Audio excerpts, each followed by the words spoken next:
My country pipo, how una dey? Another tori don shele. E never tey wey we hear about the JJC Skills and Funke Akindele failed marriage when another kasala burst. We hear say the marriage between Toyin Abraham and im husband Kolawole Ajeyemi don dey get eating problem.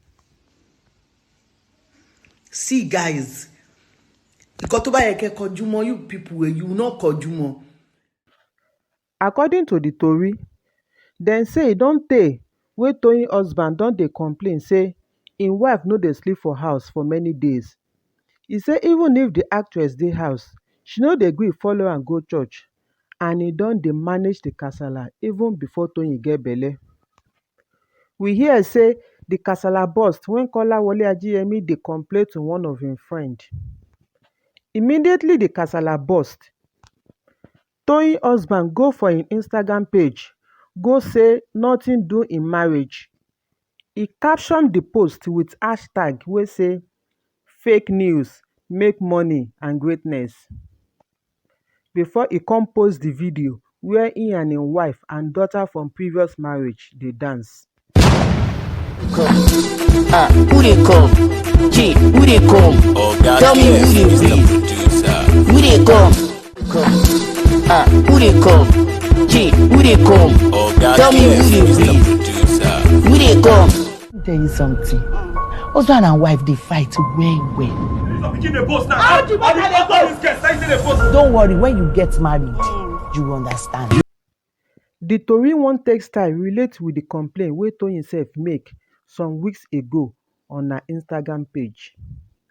She talk say some shikini upcoming actress in Nollywood dey follow her husband do tweh for hotels in Abeokuta, Ogun State.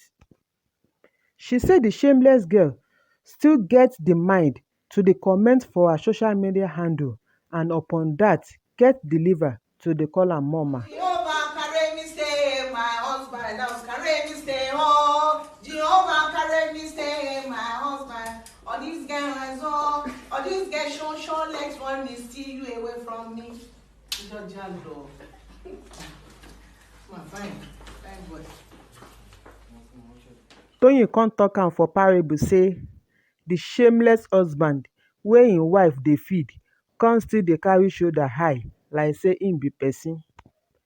Toyin talk further say she feel for the wife sake of say she no dey lucky this time around again.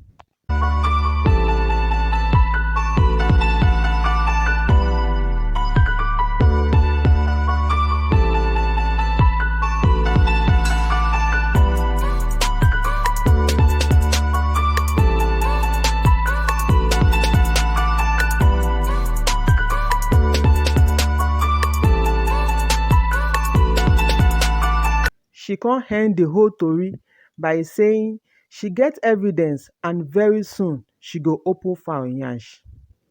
Which fowl yansh she wan open? Abeg, if you ask me, na who I go ask. No forget say Toyin Abraham too no dey too lucky with marriage.